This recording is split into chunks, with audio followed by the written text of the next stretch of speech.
Alrighty, we're going to get some Iconic Masters drafts going on here. Been forever since I streamed. Thought I'd try some. I have an Iconic Masters draft in 3 hours, so we better hurry.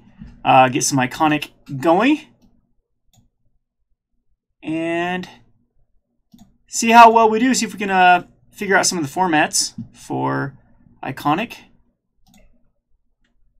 Got a pretty good idea of archetypes I want to play.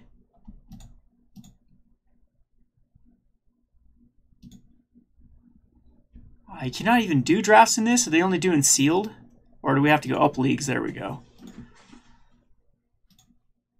Ixalan, let's do not single game. Competitive Swiss? That's 6. That's not what I want to be doing.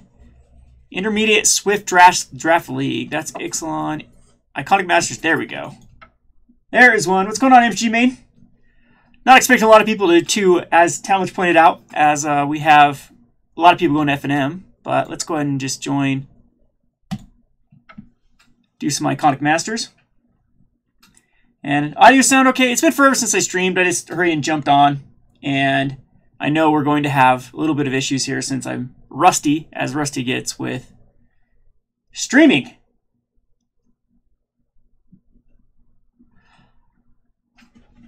Anyone else doing some Iconic Masters tonight? Or I guess we're in the West Coast. If they're doing them tonight, they still have time because it's 3 o'clock my time, or 4 o'clock. Yeah, 4 o'clock my time.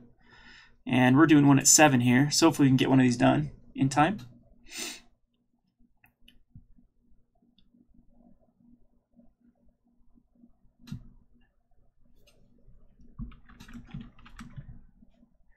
All right, so that's looking good. So, what is everyone planning on trying to draft? What archetype looks most interesting? It's pretty. I think there's some pretty good ones with plus one was a token seems really interesting to me. Because almost all the colors have some sort of plus one feel to it. You have Abzan, but then you also have the Unleash from red. And I'm not sure what blue has. I'll have to look at blue some more. Blue Red Spells looks really cool. Those are the two ones. I think that Red-White Prowess is going to be overdrafted in my particular play group. We have a lot of people that play aggro, play red and white a lot. It's typically, you get to know your own people in your draft community. Seems like green and blue is so underdrafted in just my local scene, and red everyone fights over. So hopefully you're not getting feedback from my speakers. I'll turn it off if so. So we have a Kokosho. Let's get these bigger. Oh, I lost my mouse there for a second.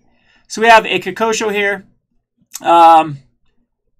Make sure everything hits the screen. Oh, geez, they really don't.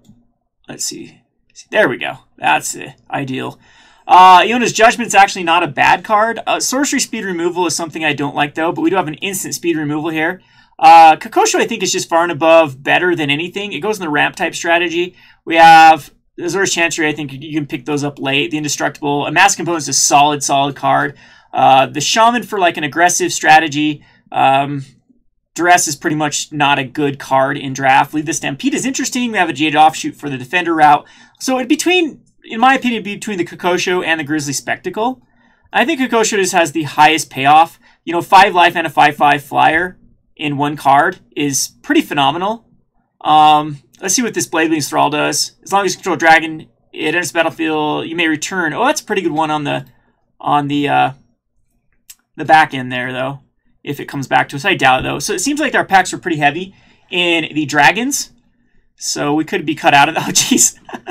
Well, we're going to go Dragons now. There's a Thrawn Dynamo, which is very tempting to pick up. But we have a Thunder My Hellkite. The sheer power level of the Thunder My Hellkite is just obscene. So it looks like our opponent didn't take a foil. They took a uncommon, because this Ulcerate is taking the place of a foil or a regular common, so they took an uncommon, I believe, over this. So Blade Thrall has flying as long as you control dragon, and when a dragon enters the battlefield, you may return the Blade Thralls back to the battlefield. That's a pretty powerful card in this archetype. But what we're going to do is we're going to take the Thundermaw Hellkite. We can still go Defenders, by the way. These two are good finishers. They're solid finishers. With the Kokosho and the Thundermaw Hellkite. So we could really start to go the Dragon strategy, which is a good sign. I'm not sure if Mind Stone's just a better pickup than the Dragon Lord Servant, because they do very similar things, and Mind Stone is tougher to kill than the Dragon Lord Servant. We have the Sustainer of the Realm, which is okay.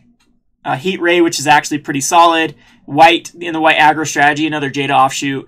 So it's between the Mind Stone and the Dragon Lord Servant, and I'm under the assumption that Mind Stone's just a little bit more powerful. Like if you can chain off Dragon Lord Servants, then Dragon Lord, like, or if you have chain off dragons in the same turn, then maybe the Dragon Lord Servant is more powerful. But I think Mind Stone's actually better here. It allows you to use it as a cantrip late game. It also does, again, it ramps the exact same amount you're getting out of the Dragon Lord Servant. This can help us like block though, but again, it's vulnerable to removal. So I think I'm going to take the Mind Stone. We have Assault Formation. That'd be a great card to pick up. Another Dragon Lord Servant. These are probably going to be a lot more common than we think. The Djinn is a pretty good card. Arrow Predation, of course, kills our strategy. Tormenting Voice is a good card just to pick up. This is the third Eternal Thirst that's been passed our way. That's pretty significant. Phantom Tiger, I think, of course, we'll take the Dragon Lord Servant. You often don't want to get married to your first two picks, but we know there's a lot of dragon stuff coming back around. And if any of those do wheel, that's pretty good news for us. So here, I think we do need to clog the board to get to where we want to be. We have another Benevolent Ancestor here. I don't think that is it Boilerworks. And of course, we could just be in ramp here. I don't have to go all out in dragons. That's the cool thing about dragons. So the Shaman's all right. The Phantom Tigers, these are pretty solid cards, both of them. Enters with 2+1 counters, the damage we dealt to it, you remove one. So you get a lot of, almost has this undying effect with Phantom Tiger. And then Antigo Shaman is something I've played a lot in like cubes. And so I know the power level of kind of the cantrippy Nantuko Shaman. So Fury Charm's okay, Mark Immunity is fine. What we're going to take is either the Butcher or the Thrill Kill. And when in doubt, take a creature. A 1/2 Death Toucher is great to clog the board. So, hey, now we have 4 Eternal Thirst. Every pack has had one. And they're not a terrible card, as they give something lifelink and whenever a creature dies, if your opponent, you get a +1/+1 counter. We all know the power level of even the Mark of the Vampire right now in Ixalan Standard. And so Eternal Thirst is quite similar to that. It seems like blue is completely wide open. And so I don't want to get married so far. We have 2 cantrip, or Ojutai's Breath, not cantrips, but kind of shutdown cards in Aetherize and Ojutai's Breath. Both of them are solid card. It still seems like green is pretty wide open. Prowess, the Guided Strike, that probably people are taking all the cards that go with it. The Wall, of course, is okay. I think I'm just going to take the Aetherize and put it in the sideboard. It's the most powerful of the cards. And we have a Dragon Egg that works in the Dragon strategy. And it's also a pretty good solid card. It gives you a blocker, then comes back. Heat Ray, I think, though, is something we need over the Dragon Age. We need a Dragon Egg. We need some removal. The Blinding Mage is a very, very solid card. The Ancestor still... we should have gone Defenders. It's not bad at all. Like there's some good cards still in this strategy. But I think I'm going to take the Heat Ray. It's a tough pick between the Heat Ray and the Dragon Egg. But again, you don't want to get married to an archetype you don't know you're going to be playing. Jace's Phantasm is still in here. Amass the Components is still in here. I think Amass is a little bit more powerful. But I think that Thrill Kill Assassin is exactly what this deck wants to be doing. And so we'll take it. And I'm glad we have 2 of these. 1/2 Death Toucher for 2 mana is a solid card. We get a Furnace Whelp that comes back, which is fine. We wouldn't want to take like any of these. I am going to start to pick up more of the dragons. Have we seen this pack? 1, 2, 3, 4, 5, 6. So yes, we have. So look at all these Eternal Thirsts. We'll take the Dragon Egg now. Dragon Egg's also Defender. And Furnace Whelp or Dragon Lord Servant at this point. We have 1 Dragon Lord Servant. You don't want to get too many of them, so I think the Furnace Whelp is the right pick. Actually, I don't know if we want to pick another Dragon Lord Servant at this point. I think I'm going to take the Dragon Lord Servant and be done with Dragon Lord Servants. We don't need to take many more. Doom Traveler, Tormenting Voice is at least a card we can play. Doom Traveler is a great card. The Wall is also a decent little card that we could still go into, but I'm going to Tormenting Voice to the sideboard. Well, a bunch of red cards left. Discharge our artifact, remove 2 time counters, start creatures 1/1 trample. Mark of Mutiny is probably the more flexible card against kind of ramp mirrors. So Oh, the first card on the right? I apologize. Let's see if we can... That's how it will be, though. I'll have to adjust it like that for now. I don't know if you guys like that better. Or... Whoops. Didn't take a card there. It took an Eternal Thirst. I'm trying to adjust my settings. Alright, we'll see where it's at. So I'll know that, yeah, the furthest card... We'll minimize it here. I'm still trying to get the stream thing down good here. All right, a Restoration Angel. That really wants me to take a Restoration Angel. It's a very, very powerful card. We have a Foul Tongue Invocation, which we're in Dragons, so of course that is the correct play, is to grab the Foul Tongue Invocation almost over anything at this point. So the Carnarium's okay, the Mirror is okay to help us ramp, but we need added control and some payoffs for going into Dragons, and Foul Tongue Invocation is the perfect card for that. Hoarding Dragon most likely will wheel, I would say. It's not that powerful a card, it's a 4/4. You can search for your library for an artifact, which is okay. There's like Mind Stones you can get, but it's quite weak unless we can pick up a decent artifact that makes it worthwhile. So I'm just going to take the Foul Tongue Invocation, because a lot of decks can easily splash it, and they could care less if they are in Dragons. They're going to chuck it in. So we're going to go ahead and take it. And then we have the Hoarding Dragon to hope that wheels. Another Condescend, Tormenting Voice, Vent Sentinel. I'm really wishing I was in Defenders. This is kind of a dud pack for us, except we do have a Guardian Idol, which also helps us ramp, kind of like the Mind Stone. And you can actually turn it into a 2/2 later. I don't know if we need to go into the Shimmering Grottos. There's also a Thrill Kill Assassin that gives us another Death Touch, so we're going to just probably end up taking the last Thrill Kill Assassin over the Guardian Idol. I'm not sure if that's the best route to go here or not. But I think I'll take the other Thrill Kill. Bogby Rich is okay, which is okay if you get the combinations going with all of them, but that's few and far between. Phantom Monster is a solid pickup, a 3/3 flyer. We have some life gain strategies. We have a Darksteel Axe. So this ends up being a very weak pack for us. A Halberdier is okay here. There's really nothing I want. Moonglobe Extract, something at least I could play if I'm low on removal. So I'm going to go ahead and just throw it in the sideboard. Another Azorius Charm. Could have made us 3. So this is getting kind of scary. We have a lot of blue cards in here. Nothing for us. Claustrophobia, Dissolve, Elusive Spellfist, a Fury Charm. Take another Thrill Kill. I guess people don't like the Thrill Kill. I don't know. I haven't played this format yet, so I don't know how good Thrill Kill Assassin was. But this was insane in Ravnica. This was the perfect card in both aggro decks and in control decks because of the Death Touch. A 1/2 Death Toucher is surprisingly efficient in the set. And if you want to go into the aggressive, a 2/3 Death Toucher is extremely efficient.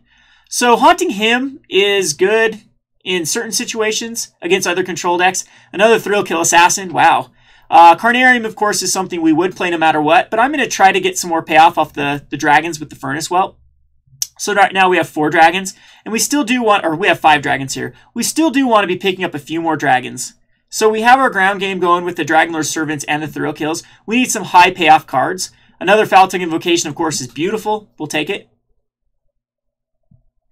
Donald, I stream when I feel like it. The whole problem is a lot of times I'm at the store. We get kind of chaotic here at the store. I don't know. I just think I need to get better at streaming before. I always watch other people stream. I'm like, man, I need to have a lot of setup before I get to their level. And then I just get kind of, I talk myself out of streaming. I know I need to do it more. So we have the Meander, which can like ramp the Heat Ray. It's also not a bad card for a 4/4 for 4. That's very interesting of a card. I think I might just take the Meander. The Rotfeaster Maggot's also pretty good of a card to really win the mid game because it gains you a ton of life. Has anyone ever played with this card in M15? I believe it was in. It was a solid card. Prodigal Pyromancer might actually be better than I'm giving it credit for in this type of deck. I'm going to take the Meanderer, and it's a 4/4 for 4 mana. I mean, you can't go wrong with this. That right there is a solid little card. We have the Spy for a mill-based strategy. We have a Butcher's Glee, which I think our deck actually wants 1 Butcher's Glee in it. So I'm okay with taking it. Because it's a way for us to against aggro decks to really go over the top of them. We'll take the Carnarium. It's a card we will play. I don't typically like tap lands, but it works. So Tormenting Voice we'll put in the sideboard too, just in case we want ways to dig. Address at least is a playable sideboard card. The Darksteel Axe is also not better for Thrill Kill Assassins. Also for our Evasive Flyers. So I'm thinking it might... The Dress is just a little more powerful for the sideboard. But, yeah, this one's actually a tough one because Darksteel Axe is a pretty potent card. We don't have any 1-drops. I think I'm going to put it to the sideboard. Fury Charm is just a card we can actually play. And the whole reason why you're not taking, like, in a real draft, I would take the Elusive Spellfist there just to cut someone out. But in leagues, there's no such thing as cutting people out, which I think is, I hate leagues. We'll take another Thrill Kill. Eternal Thirst is fine. We'll put it in the sideboard. So it's kind of cool. We actually have a lot of good sideboard cards that we can kind of morph over. Putting Eternal Thirst on the Thrill Kill Assassins isn't a bad idea. Isn't that bad of a card? We have tons of Thrill Kills. I'm not sure I'm going to actually want to play 5 of them. But, yeah. Well, thanks, Andrew. I appreciate it. I think I'm a pretty good commentator when it comes to explaining cards and my decision making. It's just something that comes naturally to me. I think a lot of people get caught up because they get like shy about stuff, or they can't talk and think at the same time, and that seems to be especially mine, to be able to talk and think. We could get a Kiga this Tidestar, but I don't know if I want to really go into another route. I'm probably pretty good in ramp, but the Mother Mind Stone would be pretty good. It'd be fine. Fireball, though, does have some more synergy. I think if our deck could use another Fireball. We also have a Reeve Soul, which isn't bad for taking out the early game, but we have the Thrill Kill Assassins that are just going to get us there. Hammerhand's really good in an aggro deck. Pridemate, of course, Pridemate has a special place in my heart for Soul Sisters, which I no longer play because I quit Modern. I don't think we can splash into Kiga, so I'm going to take the Fireball. Oh yeah, they printed this Cancer card, didn't they? Channel Fireball, Channel Heat Ray. I guess Channel Heat Ray doesn't work, but Channel Fireball. Live the dream? Nah, we'll take the Draconic Roar. It's exactly what our deck wants. We do need to pick up a few more dragons. Dragon Tempest comes down here. Dragon Tempest is actually quite solid. I'm not sure I'll play it, but it's not bad. Another Mind Stone, though. I think that this last Mind Stone might be a little more powerful than the Dragon Tempest, because the Dragon Tempest, we have Furnace Well, Thundermaw, Hellkite, Kokosho, and Dragon Egg. And that is a little... It gains haste, though. Everything... Eeny, meeny, miny, mo. I mean, I would like to go all in on Dragon Tempest here. I think Mind Stone's just better. But we're kind of good on the ramp. And I'm not sure our deck even needs ramp. I don't know. That probably was a mistake to take it. Reeve Soul is a good cyber card. There's probably nothing better here that I can take over Reeve Soul. Sanguine Bond is not, or Marauder or the Elemental is not where we want to be. And that will come in versus certain strategies. Vent Sentinel is okay if we're, of course, going into that strategy. Duress is just something that we can have some sort of sideboard. Child of Night, though, is also a sideboard card. This will really put us over the top of aggro. I'm not sure that's one of our matchups that's weak, though. Another Dragonlord Servant. This really puts us into the ramping the dragons.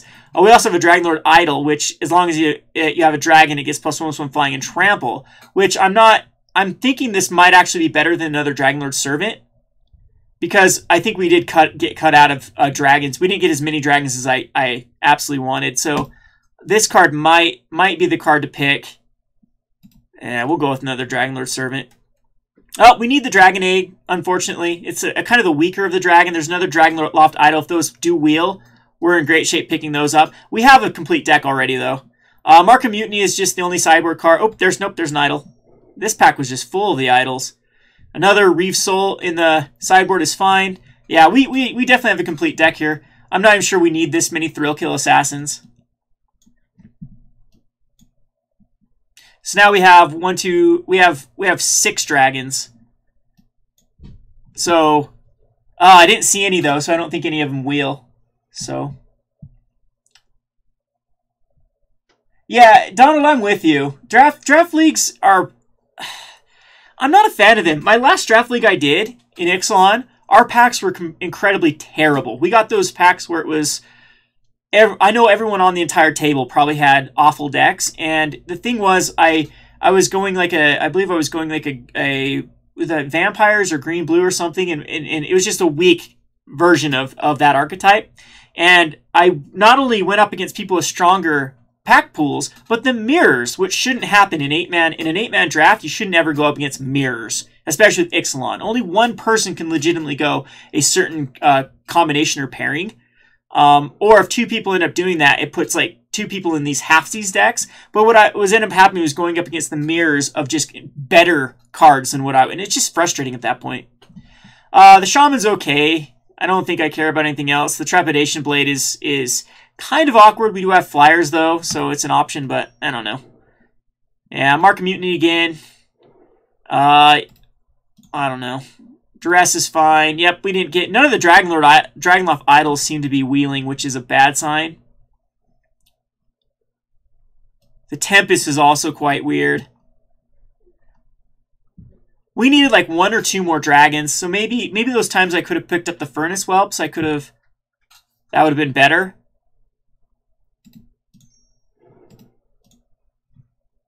But again, this ends up being an okay deck. So let's see if we want to change anything. I'm not sure that Dragon Tempest has enough payoff by doing 1 damage when something comes into play. The Servants, too, end up probably not having enough payoff. So disappointing that our first 2 picks were Thundermaw, Hellkite, and Kokosho, and we just didn't seem to get that last bit of... Yeah, we're actually pretty low on creatures. So, I mean, the Servants are something I could just chuck in. Or just play like another Child of Night type card. I don't want Mark of Mutiny. There's really nothing to do with it. Eternal Thirst is also kind of a awkward card to be putting in the main. Reeve's Soul, I think, is more of a sideboard card than a card I want to put in the main either. So, yeah, what do we have? 7 dragons? 1, 2... No, we only have 6. Ugh. So I'm thinking we need Tormenting Voices here to draw into our dragons to get the ball rolling there. The Battle Rattle Shaman is probably actually pretty decent over 1 thrill kill. I think 5 is probably overkill at this point. A league is something where you just draft at your own. So you have a draft pod, but you can see there's no time limit here on my screen. That means that I can just play at my own pace here, which means that you are going against cross pods. You're not going against the same people in your own pods. You're just finding other people are from other pods will be queued up against you. So it kind of makes it unfair for people that were in. It's more like Seal than it is draft because you're going against people that could just have better pools than you. So I don't like it for that reason as much as I just do like the historical 8-man pod drafts you play within your pod. So anyway, so let's see here. Again, Dragon Tempest I don't think is worthwhile. The Dragonlord Servants end up being not worthwhile. That's what I was kind of hoping that we would avoid with the Mind Stone. I think that with the Mind Stone though and the Rakdos Canarium we can go down to just 16 lands rather than 17. We're curving out at 6, so we're actually a lot more aggressive than I thought I was going to be. So it does give us like a Moonglove Extract isn't bad. 3 mana for 2 damage to our creature player. That's a shock that is pretty terrible actually now that I think about it. But we could bring in like a Darksteel Axe. Or maybe we do want the Reeve Souls. Or just bring the Thrill Kill Assassin back in. I don't know. Yeah, we're just almost there. We're just missing like 1 or 2 pieces. We do have a pretty good sideboard option though. I mean, look at this versus the aggro, the Jeskai prowess type strategy. We have a great... did I get another dress? I thought I had 2 dresses. We have a great little sideboard package versus them. Why didn't they have the charm that said Destroy Defender? That would have actually been useful for once. And then against ramp, we have the Mark of Mutinies. That's not bad at all. Wonder if I don't know if I play the Golgari Rot Farm in here. Because some people do play bounce lands just because it allows you to play less of the land count. Yeah, I think I do play the Rot Farm.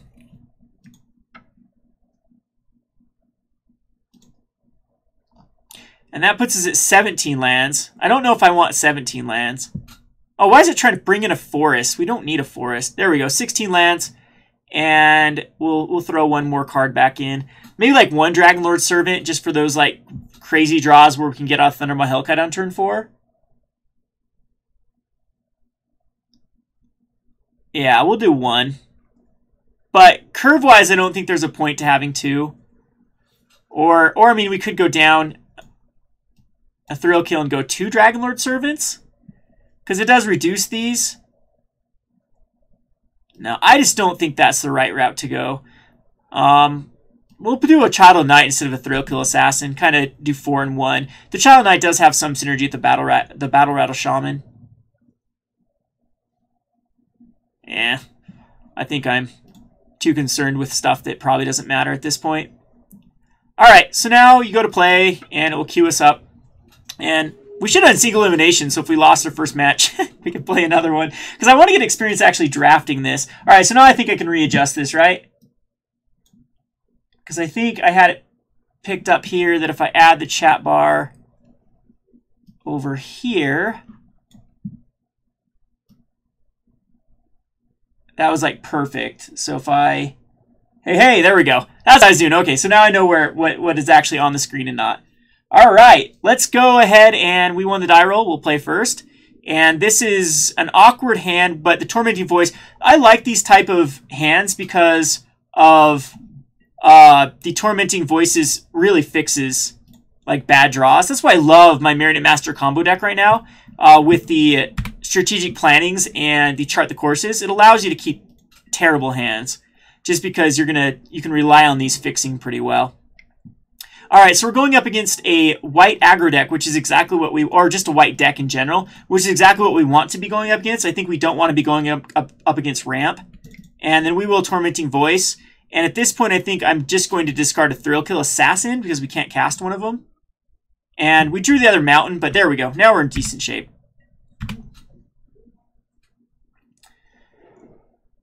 So we have a Rakdos Carnarium, so that, of course, took my theory completely out of the equation, so I have no clue what we're up against. And now we have a Dragon Egg that can come out. And we have the dragons at least established. There are a ton of defenders in this set. I'm going defenders. I'm doing it. We're going to force defenders next time. We have an Outlast here on the... Yeah, we're going to Furnace Whelp. Foul-Tongue Invocation and Doom Traveler is insanely good versus it. This should force off a activation on the Abzan Falconer, I would assume.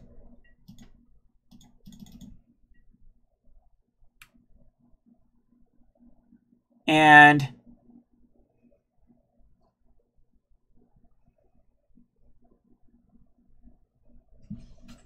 hopefully our opponent... I mean, we have some pretty good padding towards another Foul-Tongue Invocation ourselves if our opponent's running that. Of course, Reef Soul would be pretty good against us here. Killing the Furnace Whelp. Survival Cache. Okay, so interesting little card. Survival Cache is good because it... Where's the Exile Zone? It has Rebound and draws a card if you have more life. So that ends up being a really good card off of the Doom Traveler. So we need to make it so he doesn't draw another card. Butcher's Glee is a little early for that. So do I just want to progress my board state by going a Thrill Kill Assassin and then getting in with the Furnace Whelp? We do need to put a pump on the Furnace Whelp, though, to put it at 4 damage, so it puts our opponent at 18. Oh, we might just need to use this Butcher's Glee. I don't want to at this point, though. I mean, do I care about my opponent getting another card off of the Survival Cache? Because you gain 2 life, then if you have more life, so he'll be at 24, so we'd have to do 5 damage this turn. So it means we'd have to pump everything into the Furnace Whelp and then put my opponent down. That kind of takes my turn. The backswing, my opponent has the Abzan Falconer. That actually might be worth it, just to put my opponent off another card. Does seem to be missing land drops. No, okay. Yeah, we're going to do that.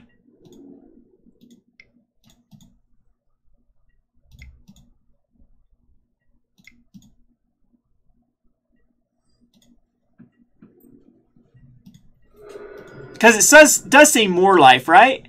Yes. Okay, so we put our opponent off the survival cache drawing a card. Which, yeah, I still think that's worthwhile. Yes, I am playing at the store right now, Galley. If you guys can hear any background noise, that's probably what you'll be hearing. I also have the dogs that... Hopefully Scout doesn't unplug the computer again like he did yesterday. He's right by the plug. Alright, so, at least... Okay, we prevented that card draw. Again, I'm not sure that's the right play. I'm thinking this is going to be a very grindy match. See, again, this is why I don't like cross pods. Yes, I did pass one Furnace Whelp, but I wasn't passing a lot of them. So I'm taking 3 here. And a Thundermaw Hellkite. Unfortunately, I can't quite play it. That's going to be good when I force my opponent to sacrifice the Doom Traveler. I want to keep up the Butcher's Glee because this allows me to trade with my opponent's Abzan Falconer. So I'm wondering if we just go Mind Stone and pass the turn.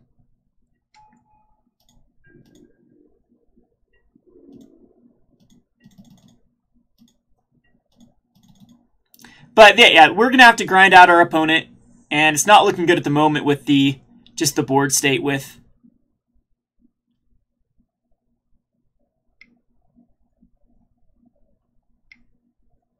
And a Blood Baron. Well, thankfully, we're in red, so we do have...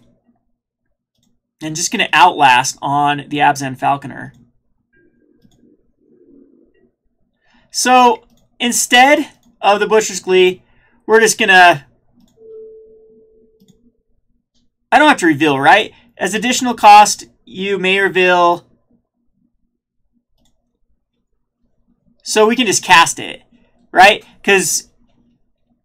Target player, if you revealed a dragon or control a dragon. Okay, we're just going to cast it. So this gets rid of the Doom Traveler, which is annoying.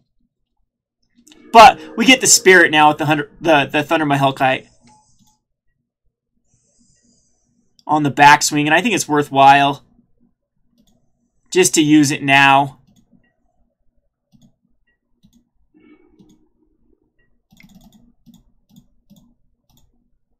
To kill the Spirit.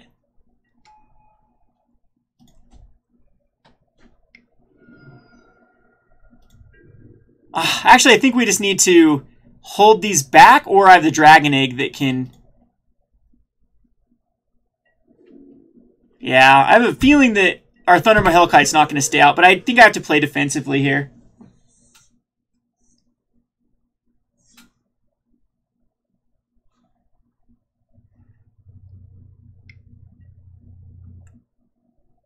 And my opponent's going to choose for the Abzan Falconer. Has another Abzan Falconer. So, going to be in some sort of Mardu +1 wisdom counter / dragon / outlast. But now the board is just getting clogged up. So I'm really liking my cards. I'm going to play another Dragon Egg. It's kind of weak here. You know what? I could attack in with the Furnace Whelp. Yeah, let's do another Dragon Egg. Because we want to keep up the Butcher's Glee. It's a way to kill off this Abzan Falconer. It's getting out of control. But Reef Souls will definitely come in next game. They're great against the Abzan Falconers. Just going to keep outlasting that one, huh? Huh.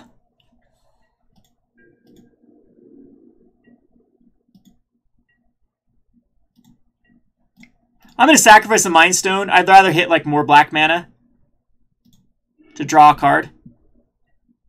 And it was not another black mana, but at least it got us towards one. So that allows us to actually go the Thrill Kill Assassin. And this is very awkward because it doesn't do... I can't block the Blood Baron. And now at this point, though, let's get in here with the Furnace Whelp. Possibly get a trade with our opponent's Furnace Whelp. All right, let's pump it up. Just to a 3. I mean, this is televising to my opponent what I have, but that's fine. How's it going, Chad? Hopefully you'll get your box here. Your box is here in a day or two. We sent it off as soon as we got it.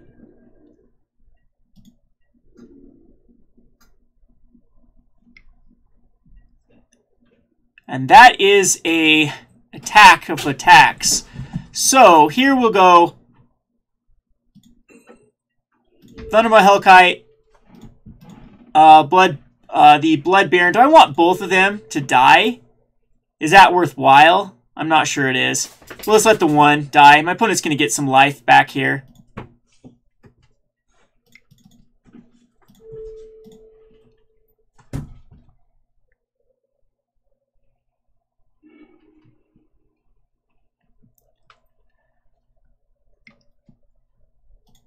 And he's going to pump up the Furnace Well. So we're going to take some damage, but gain back almost all of it. Kill off the opponent's big Abzan Falconer.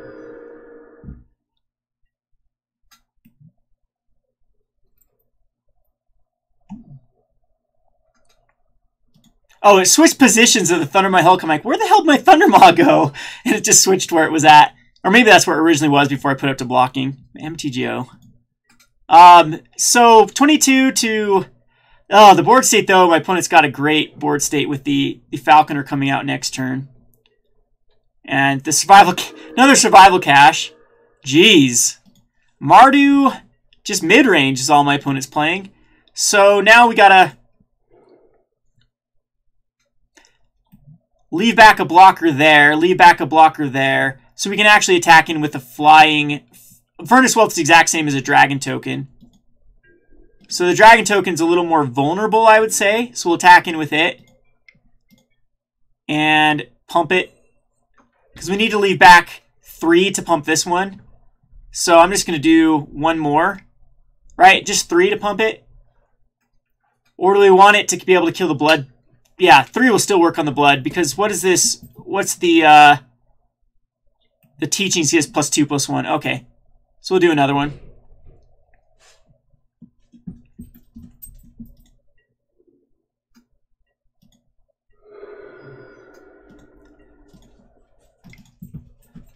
And we'll do another Thrill Kill Assassin. This time we will unleash it.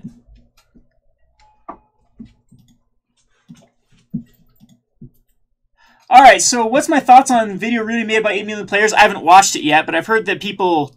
Like, everyone's doing it. A video's on it. I saw MTG Lion posted one, too. God, it's just divulged into clickbait. I guess he's always kind of been that way.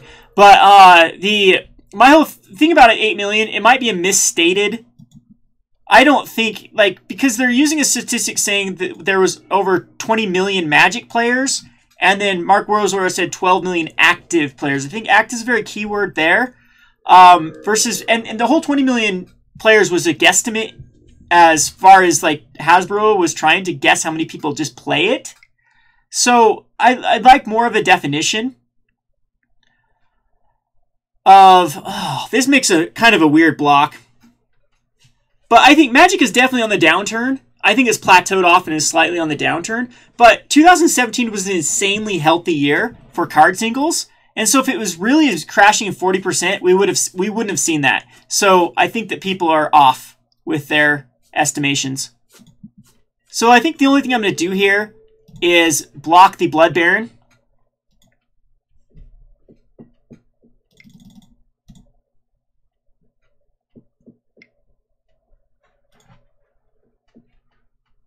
And I'm taking a lot of damage, but damage is so pointless in... or your life total is a lot of times not relevant in Magic the Gathering until you're dead. So I think killing this Blood Baron is pretty good.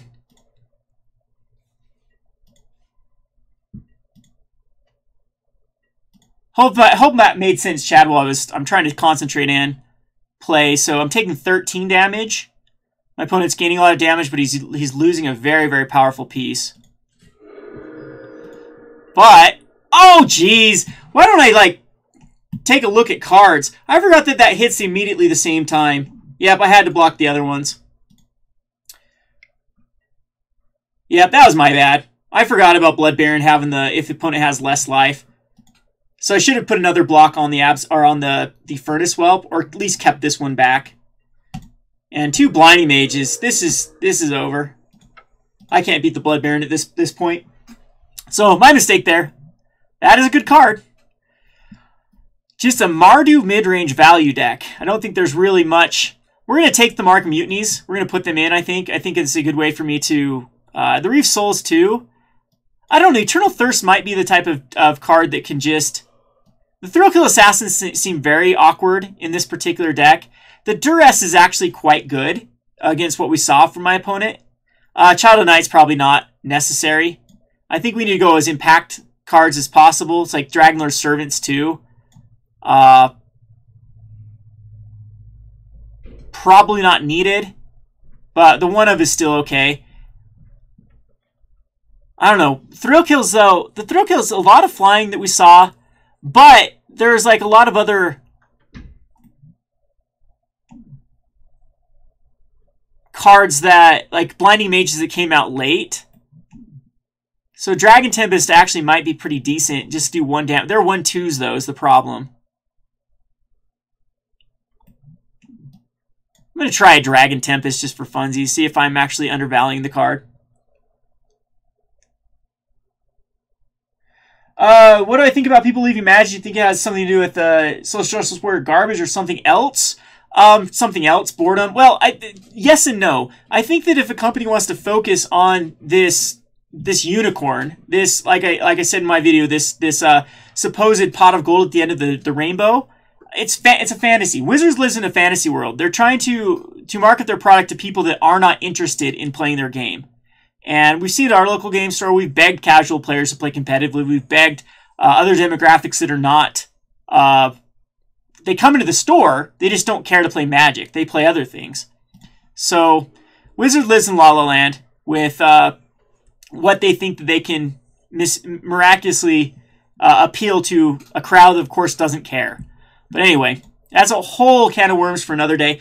I don't think that we should be alarmed too much by the amount of players leaving Magic. I think that it's going to ebb and flow. You can blame Magic on not retaining players, but I would say it's not. It has more to do with just like MTGO being the crap fest that it is compared to other games. We have a lot of like the community organization that could be done better. Pro Tours can be made a lot better. Even the pro scene, just the competitive scene in general, could be managed better. There's a lot of those type of things that would have made the game more interesting. They did, in my opinion, they did a very terrible job really capitalizing on the boost, like the Ravnica boost. That's when they should have tried to retain players rather than go on this big spurt of trying to acquire more and more and more players. So that's what we're seeing right now. It's just poor retention rather than poor recruitment, in my opinion. Reminds me of another organization in Utah. That's the exact same problem. They're great at recruiting people, but horrible at maintaining them. Anyway, I'll let you guess what that organization is.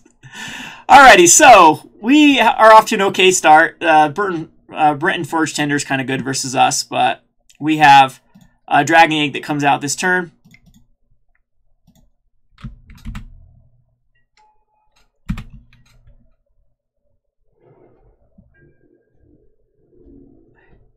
Yeah, my opponent's deck matches up very well versus my deck.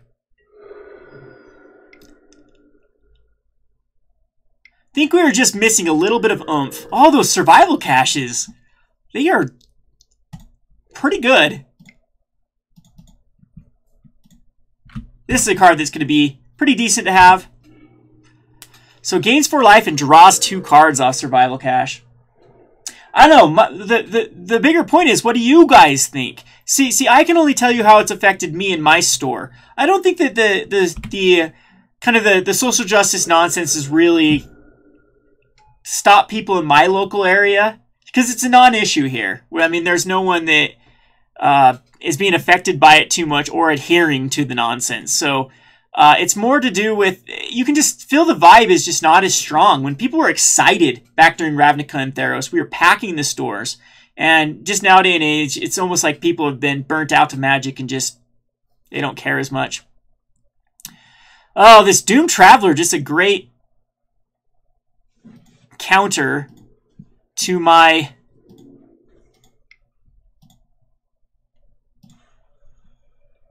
Foul Tongue Invocation.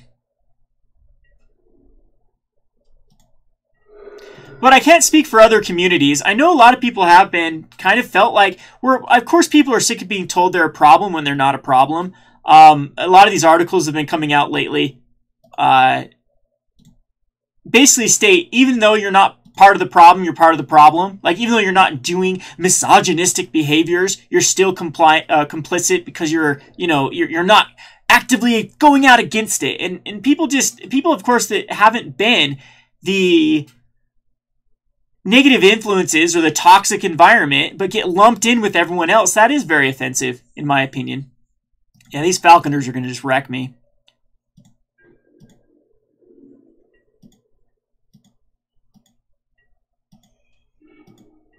Alright, so we'll put out another mountain here.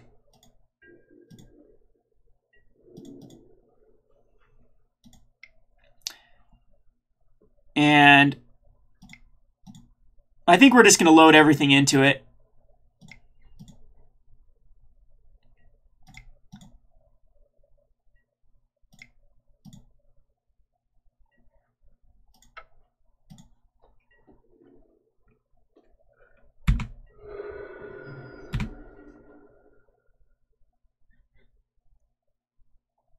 Yeah, Pokemon, I think the Pokemon influx from Pokemon Go kind of hurt the community. I think Pokemon Go, though, we're going to see a lot of people exiting Pokemon, the card game, and coming back into Magic. I actually love Pokemon for Magic because our game store, we have my buddy Talmadge here. He was a young kid when he first started coming to the store, and he used to play Pokemon and wouldn't touch Magic, and then one day we convinced him to play Magic, and now he's a Magic player. That's what he plays, is Magic. Is that a fair assessment, Talmadge? He doesn't even touch, I mean, he's grown up. And so Pokemon players grow up to something better. I'm hoping Hearthstone will eventually have that sort of effect. So here we can go Foul Tongue Invocation into Thundermaw? No.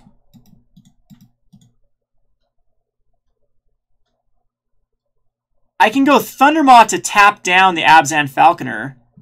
We can mark a Mutiny. The Abzan Falconer.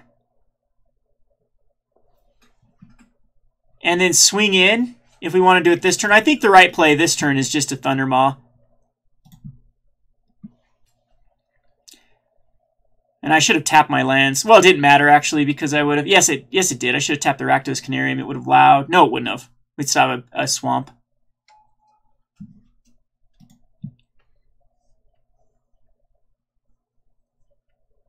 Now, I think my opponent might want to be sacrificing... All right, that's actually really good for us.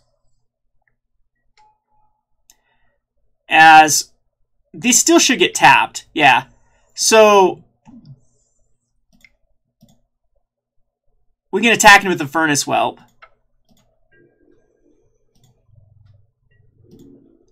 And then we have double Mark of Mutiny next turn. Are there any cards I want reprinted in Masters 25? I'll have to do a video on it to really analyze. Probably some of the more obscure older cards. This is the only time they have the opportunity to do it, but it ends up... two Iona's Judgments. Oh well, we still win next turn.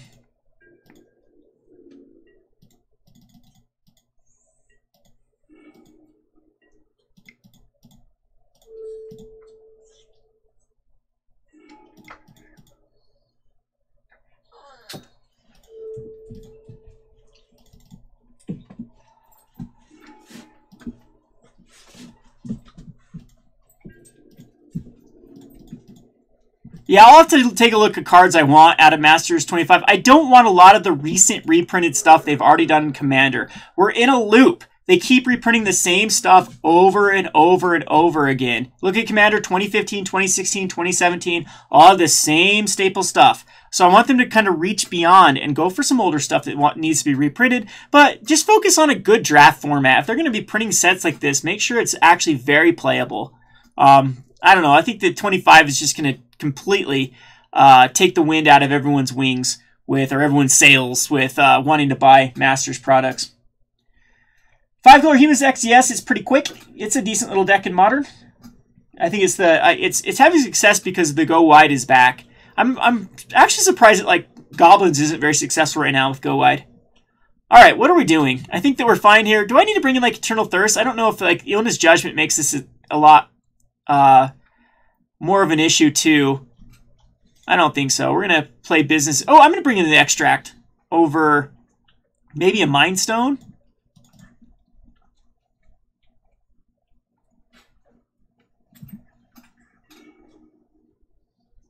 So yeah, I guess that's my question back to you guys.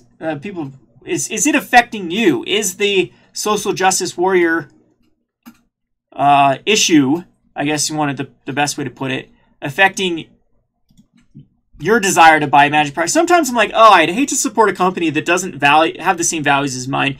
But when it comes down to it, the game's always going to be, the game has so much depth, and management changes. I wouldn't want to give up on, you know, something down the road where if it becomes a problem and they actually do identify the problem and they can, all of these people that are, I'm so sick of the political businesses, and eventually I think they're going to get their day where, you know, the market's just sick of it, and then they'll rehire, restructure, and we'll be back to the same Magic game. I think a lot of people are just bandwagon people. The whole reason they have certain ideologies and beliefs is that they think they have to be successful. So, Tormenting Voice is probably not the right play. We're going to Dragon Tempest. And we'll see if this card actually ends up being decent. I don't think it is. We're pretty slow here. So my opponent is also slow, though, so that's the good news.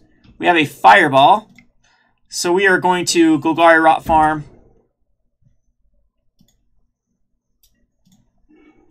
And we'll Tormenting Voice here.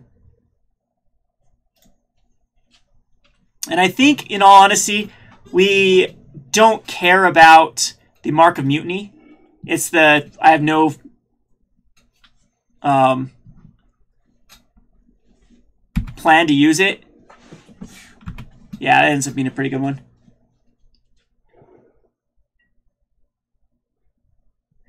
I understand people that choose. Like Anthony, I understand you choose not to give them money for that reason, but again, it all comes down to one of these days management changes. Eventually we'll get the right people in there. At least I have a good hope.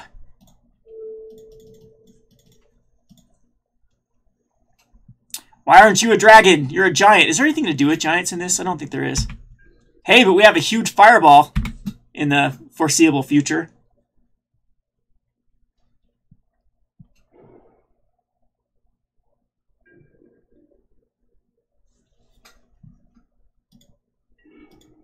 There's a Dragon Egg.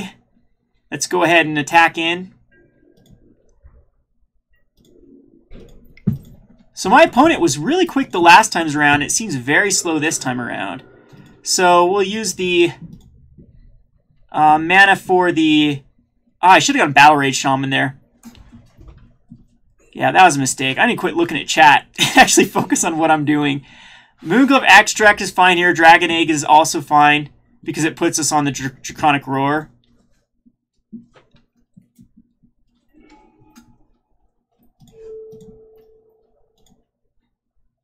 And does a damage to our opponent.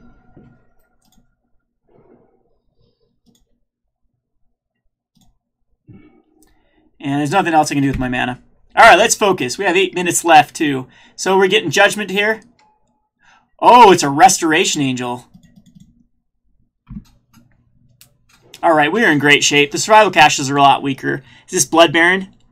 Blood Baron Viscopa.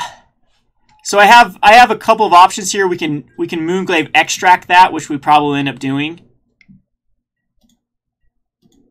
So yeah, We're going to kill the Viscopa. Hopefully, is there any sort of God's Willing type card in this one?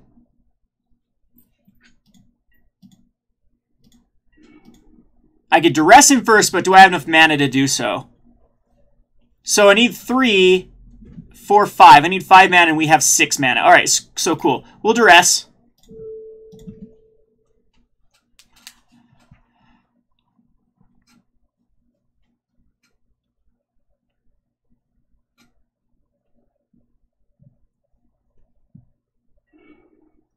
And there's a Lightning Helix, and what's this? Emerge Unscathed. Target creature gains protection with the color of your choice. Okay, that works out perfectly. So we'll take that. I hate to give this Lightning Helix because it's a great card, but this allows us right now to go the Moonglaive Extract and the Draconic Roar to take care of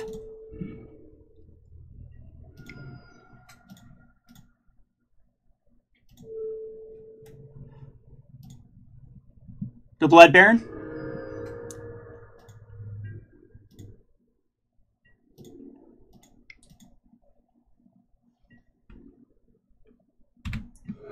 My opponent's down to an 8. So we have a pretty quick Fireball win here.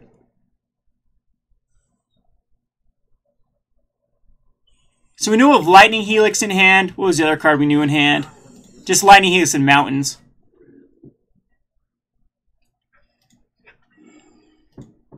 And we drew in the Mark of Mutiny, which is just game.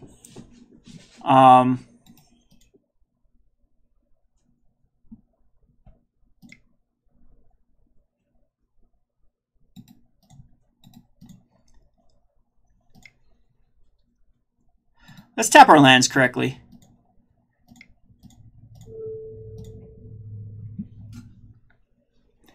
Our opponent can survive by Lightning Helixing just me for 3 damage.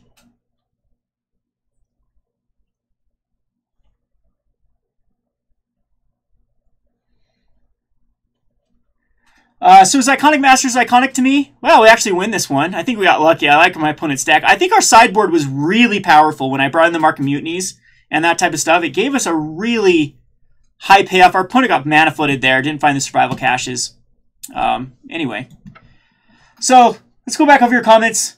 So, hate politics and entertainment, I agree with you. There's even things like Stranger Things that drive me insane. The show Stranger Things was another one that got political on me, and there's like no need for it. Even though I don't consider myself a conservative or Republican or a right-leaning person. I'm a very centrist, very libertarian person, and it still drives me insane when these people go on attack mode just to go on attack mode. Or something they wouldn't attack about their candidate, they will crucify the other person's candidate for. It's just, that's the definition of hypocrisy. And yeah, I'm with you there. I don't like throwing money at that type of stuff, but it's just kind of the world we live in at the moment. There's just no avoiding it. And it's almost like you're shooting yourself in the foot a lot of the times rather than just accepting reality that this is going to happen. And so, I still watched some of the shows that I probably ideally shouldn't have because they were so politically charged. But I don't know. I don't get too sucked into it like some people do. All right, we're going to ship this back. I can't keep a non-red source hand. And, all right, we're YOLOing it. We're going to keep it. Oh, there we go. That's right. Whoa, was I going first? No, okay. Ooh. No! Did I just pass the turn? Whoops. I just F6 thinking I was going second. This is what happens when I'm reading chat and trying to play. It's not only that I mulligan, I let my opponent go first with the mulligan. Alright, there we go. We're okay.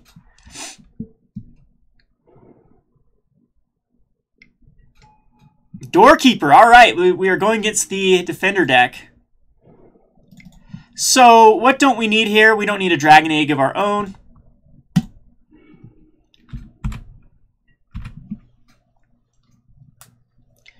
And we just need to get out our cards as quickly as possible before we get milled. And that's actually, we still don't find a red source here, or a black source. We didn't really get any pulls that were good in this. MTGO, I don't think the value of this set's very good at all. It's going to get so diluted. Yeah, this guy deserves a win because he's going defenders, which I should have gone. And we have an angel coming out. So I'm going to get beat down before I get milled. So we could go, let's just spend our mana more wisely with Roshin Meander. Wow, it's a legendary creature. You can actually put this as a commander. Is there any good X spells that in red-green that are worthwhile? I love this guy's deck though. This is pretty sweet. I'm milled. There's nothing I can do unless I can kill this stupid doorkeeper. And the Assault Formation. Okay. Gives them all ability to attack in. At least this one too, and it's going to do damage based upon its toughness. Get wrecked, Kevin. We're done. I have to make this trade with the doorkeeper. I think my opponent does conclude that it's better just to attack in. Oh no, I can't even. Yeah, I'm just so dead. That's 16 damage right there. I think I have to make this block. I don't think there's any way around it, and then just because we go down to 4. Yeah, I had to make the block there because we have forward flying. There are 0 ways I was coming back from that. That's pretty. Whoever underestimated the defenders, that was pretty quick. And the whole thing is I can get milled too. I can get damage to the face. There's not a lot I can do here to stop it. Reef Souls are really good in this one. I don't think the Extract is good. The Duress is okay, but a lot of the defenders can just work by themselves. I'm going to bring the Dragon Tempest in just to be a little bit quicker. I don't need like a Dragon Lord Servant, I don't think. Thrill-Kill Assassins still seem okay. The Child of Night, though, seems weak. And the rest of it's fine. Do I need any sort of ramp in this? I don't think so. But this one cantrips. This one's fine. The Butcher's Glee. Is this the type of deck I need Butcher's Glee for? I don't think so. That's the card I'm going to cut. I should probably have brought in the 5th Thrill-Kill Assassin, because I do think that Assassins are really good in this one. Alright, we'll keep this, even though it's not ideal. And we're not going to F6 this time. Andrew, our Iconic Masters box was amazing. The card quality on the Iconic Masters was absolutely pristine. I haven't seen cards this good in a long time. So, kudos to Wizards for that. It seems to be the bad card stock and bad quality will be the second printings of sets. Like Ixalan, you get this really waxy, really kind of nasty foils out of those. But the first ones seem to always be pretty decent. But, I mean, I'm not as big of an issue on that. Like, sometimes HQ, or I guess Jeremy, MC Headquarters, whatever you want to call him, he makes a mountain out of molehills sometimes. He likes to kind of hit the hornet's nest just to, hit the hornet's nest. Because, and I don't blame him. They've declared open war on him. They've tried to attack his livelihood. And it goes all the way back to Wizards. It's employees at Wizards were a bit behind the whole doxing him, the whole putting his address out there. Like, these are people that have worked for Wizards or have really high connections with Wizards, so I don't blame the guy. There's a part of me that gets angry from time to time with Wizards, with how they've actively tried to, hurt my livelihood. They called Zach, who they think's my employer. That's a funny thing. They think Zach is like my business employer, which, we're equal 50-50 shareholders here, Ogonro Games, and threatened Zach about me, about stuff I was, the Kekistan mat that we put out. So I agree with Jeremy, and sometimes, might as well hit back if they've openly declared war on you. But at the same time, I don't know. It's kind of a situation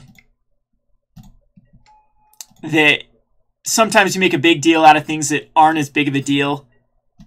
It just looks petty. What do you guys think? That's the correct, right? I'll use my ears rather than my mouth. Well, Andrew, that's why we do it. There's a, There's a lot of cantrip defenders. I'm going defenders. How would you cut me out of defenders tonight? I will murder you. We do our local game store to give people. I have a whole thank you board of well, people thanking me for the channel, and other people have thanked me for having a place. You know, for, like you said, for the people that are just sometimes socially inept. You know, don't have a good group of friends, or a good, especially a place like Richfield is extremely cliquey, where a lot of people are into sports. So if you're not athletic, you don't really have a place here. And so that's one of the reasons why we do the local game store. I'm in a Foul Tongue Invocation here. I don't know if I actually need to main phase it, but I'm going to. Well, Gibbage, I had a history with MGHQ. I think he's grown up a lot. When he was younger and YouTube was just starting, he definitely was a personality that was very tough to get along with. But lately, I've gotten along with him a lot, and actually to the hysteria of a lot of other people. I've been threatened. The main reason I lost like one of my, not a sponsorship, but a collaboration videos, is that I even had some sort of relation with, some sort of connection with MGHQ. There are certain companies that would have nothing to do with me just because, guilty by proximity, which I thought was just plain ludicrous. That's a stupid reason. So it's, like I said, I understand where he's coming from a lot of the hate that's been spewed his way, which a lot of it was undeserving. All right, let's go with the Angel. Let's offer a trade with the Angel.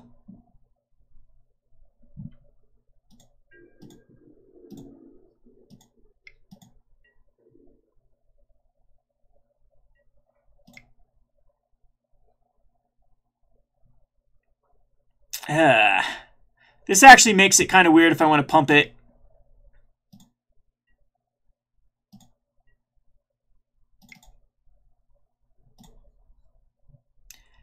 No, I don't. Yeah, we do need to use this now if I want to utilize the mana. Yeah, that's fine. I think this is acceptable.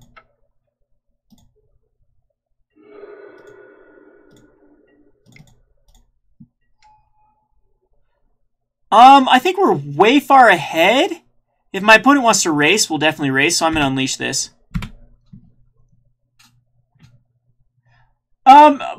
Board sack, I don't know if Reef Soul would be bad in the main. I think that there are a lot of decks, though, that it's just going to be completely dead against. But we're feeling it out. I have no clue. That's why I'm playing these Iconic Masters drafts. I was hoping to get some more in, but I'm going so slow by reading comments and trying to play.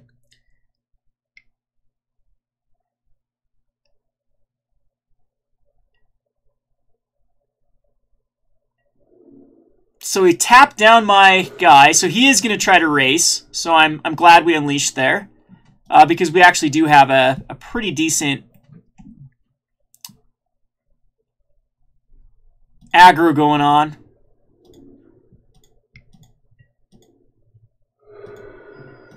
And I can keep up Foul Tongue Invocation again in response and put out another Dragon Egg. So we're in great shape.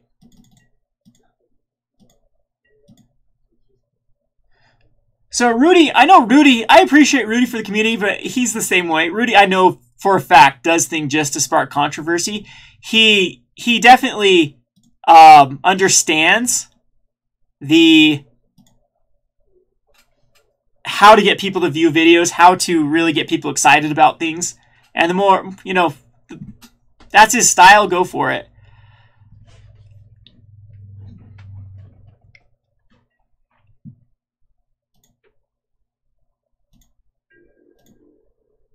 So the reason why I use this right now is I want this Dragon Egg actually to die rather than do the Foul Tongue Invocation.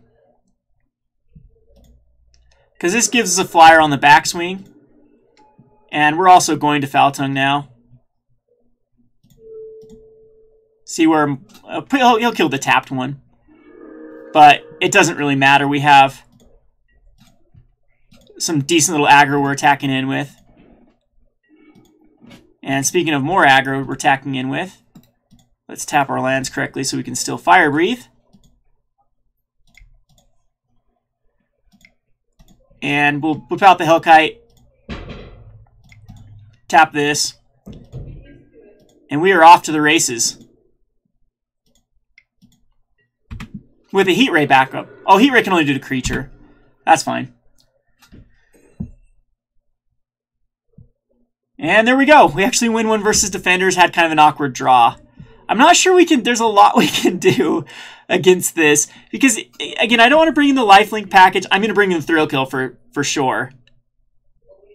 Probably over the Dragon Tempest. Other than Dragon Tempest can, if we get enough dragons kind of chained. I just don't think we had enough to make Dragon Tempest worthwhile. The Duress, my opponent seemed to be very creature heavy. Yes, we could rip out an Assault Formation, but it's a 2-drop, so I think it can come out. It's a 2 or 3-drop. It'll come out a lot of times before Duress, and then Duress can just be a dead card in hand where we'd rather have anything. Let's go ahead and submit this. I do not know Dev from Strictly Better. I don't know him at all. Just a little bit through the community. Never talked to him personally. So I have nothing against him, nothing... no pros, no cons. The one thing that I think about Dev a little bit, Dev is not as bad as like Mana Source as being the. Let's just talk about original content for a second. There's a difference between cut and paste content and really truly original content. Some of the things that irks me with people like Dev and some other stuff that's coming out in the MC community is it's not really thought out. It's like, because Dev especially, he does like a video every day. So he slams on a video, slams on a video, slams on a video. And it'll be like, oh god, look at this new spoiler card, Foul Tongue Invocation. Let's build a whole deck around that. And let's put this card, and this card, and this card, and this card in it. Oh, and let's publish this, and let's really hype it up. Oh, and then next day, let's do it again. Let's not show any gameplay. Let's not put any thought into our deck. You know, it's just the very, very baseline of it. And let's do it all, rinse and repeat. And then it makes it difficult for content creators like myself to actually create original content, because then people's like, Dev's already done it. Or this person's already done this. And it just gets, I don't know. I just wish that and that's his style, and it's perfectly fine. So again, I'm not for nor against it. But you can kind of see as another content producer how that can become very frustrating. It just almost feels like the clickbait, the buzz, no, I wouldn't want to call it BuzzFeed, but just the people that are just slamming out things for content's sake. So, yeah, that's my opinion. We're going to keep this, even though it's probably a terrible keep. Let's not talk about Magical Magic Man.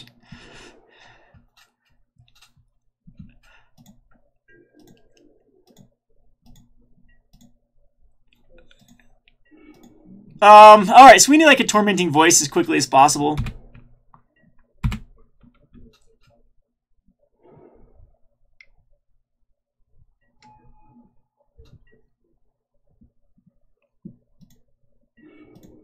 And we get the Tormenting Voice, so I think that I'd rather hit land drops next turn. The Fireball is probably the weakest card here, in all honesty, just because of the lack of lands. And we hit 2 lands, perfect. So I want to make sure, instead of getting a Thrill Kill Assassin out, we hit the land drop each turn.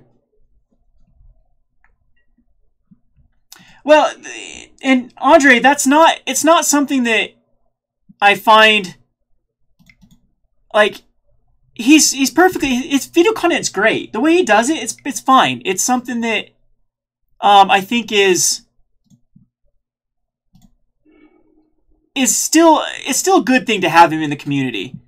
But there's a difference between actually truly thinking out a deck and just, oh, look at this card, and then this card fits in this card and this card, and we'll just put a whole deck together. Oh, let's make a cat deck. Is this a cat? Sure, let's throw it in. And it just doesn't really have a rhyme or reason when you really break it down, or that type of stuff. So that's fine. And maybe it appeals to really casual people, and they need content too. We all have a niche. So, but there's been multiple times I've went to go build a deck, and the idea of it's already been done, but done so poorly. You know, by other people just putting out throwing out the content, just throwing out the content for content's sake. And I know this is going to come back and bite me for saying this stuff about you guys. I try to be an open book, though. I'm a very opinionated person. I'm way too opinionated at times. And, I mean, that's just my honest opinion there. But as far as no interactions whatsoever. He seems like a great person. But yeah. I am not fans of the command zone because it has Jimmy Wong on it. I think Jimmy Wong is the problem in the MTG community. I think Jimmy Wong is the biggest problem in the MTG community because we get a celebrity know-it-all who thinks that his opinion is better than everyone in the entire world. And I have a problem with the guy. And there's another one too. There's another... I had rumors that they were going to have me on a command cast and then figured out I was friends with MTG headquarters and kiboshed that. So, all right, so our opponent found the assault formation. Maybe I should have brought the address in. I don't think we're going to be able to win this, as now it's kind of out of our range to really race this. More of the dragon, our defenders our own, is going to be... I mean, I could actually take out one. We could take out a wall of a doorkeeper here, but we're taking a huge beating per turn. Is it feasible? Our opponent can do 14 damage next turn. We can do 13 damage this turn, and then additional 2 the following turn. We have a foul blatant invocation we can follow it up with. So I think we have to race.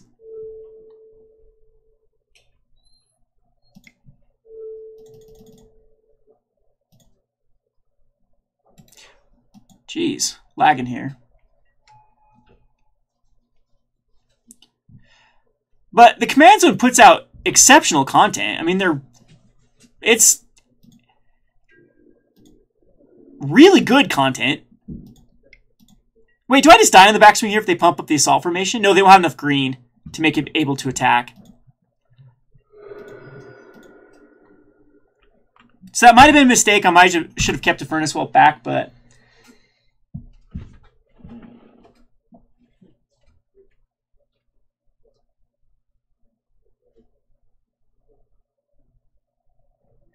Anyway, like I said, I try to stay positive now rather than just dump on people. It's hard for me to say anything nice about Jimmy Wong, though. Just the vitriol he spews out on Twitter, and has attacked people personally that I look up to. That whole group of them, I just think that they've kind of outgrown. I don't know. They think they're the moral compass of the Magic the Gathering community, and it just bugs me. It really bugs me with it. But to each his own. It really bugs me that I get accused of throwing my political beliefs out there when I think I've been as mild as possible. There have been a few videos I've put out in the past, just talking about my experience, how it affects me, and I get blacklisted where people can really put out the political charge, really the like I said, the vitriol, and go not only unpunished but completely promoted by everyone in the Card Kingdom, Wizards of the Coast, everyone in this big names on the platforms, and again seemingly have no problem with really divisive comments where, if we look at the political spectrum, 50-50 lands on each side. And so you're disenfranchising 50% of the people right there. But, geez, you guys are opening up all sort of can of worms here. Are we supposed to be playing Iconic Masters? I could have almost gone for the win there. I think what we're going to do is keep these two up and try to get there with our flyers.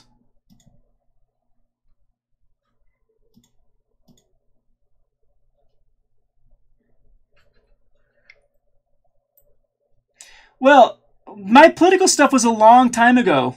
Yargama Frag. That was a long time ago. I made a video called More Hostility to the Magic the Gathering Community, where I talk about my story of being on the receiving end of abuse from, and I'll talk about it sometimes. I get accused of being an MRA every now and again, and I'm definitely not an MRA. I'm just about as far as they can come. Well, I wouldn't say as far as you can come from MRA, but it's not a label that I ascribe to or would describe myself as. But I talk kind of about my experience of how I was in an abusive relationship with a female, and there was literally no just nothing I could do legally. There was no, the amount of outlets there are out there for like women's shelters or suicide hotlines only being available for women, like those type of issues. And I kind of like talked about, it was over the whole Jim Davis article and over well, I can't even think of his name. The guy that got banned, his MGO account banned because he was accused of, he was actually, Zach Jesse. Just go kind of read the story of Zach Jesse. And I just talked about kind of my experience of, you know, we should let the facts come out, or what does it say as a society if we don't allow people to become rehabilitated? And, you know, that was the video. You can go check the video. It's still up. And, you know, I lost sponsorships over that. I lost a relationship with the Magic community. It's when the Tony Community College and the Manosaurus were people that I considered really, really good friends at the time, turned their backs on me, started doing things that were under, like, they in the shadows rather than coming to me personally saying they have problems. They were like doing things behind my back, which did cut deep.